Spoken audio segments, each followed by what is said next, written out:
Video चलेगा cash है क्या पास कर दो ತಿರುಪತಿ ಪ್ರಸಾದ ವೆಂಕಟರಮಣ ಪ್ರಸಾದಕ್ಕೆ ಇದು ಒಬ್ಬಟ್ಟಿದ್ದು ಒಬ್ಬಟ್ಟು ಓಕೆ ಇದು ಒಬ್ಬಟ್ಟು ಅದು ಚಪಾತಿ ಮನೆ ಇಲ್ಲ ಅದು ಬೇರೆ ಯಾರ ಮನೆ ಇದು ವರ್ಮಸಲ್ಲಿ ಪಾಯಸ ಶಾವಿಗೆ ಪಾಯಸ ಅನಿಲ್ ಅನಿಲ್ ವರ್ಮಿಸಲ್ಲಿ ಅದನ್ನೇ ಕಪ್ಗೆ ಹಾಕಿಟ್ಟಿದ್ದೀವಿ ಹೆಸರುಬೇಳೆ ಕೋಸಂಬರಿ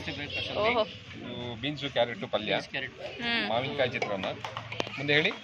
white rice white rice white ಪೂಜೆ ಪಪ್ಪು ರಸಂ ಹಪ್ಪಳ ಆಮೇಲೆ ಸ್ಪೂನ್ ಪಿಕಲ್ ಉಪ್ಪಿನಕಾಯಿ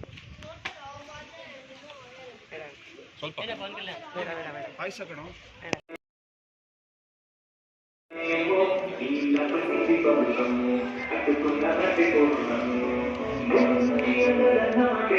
Thank you.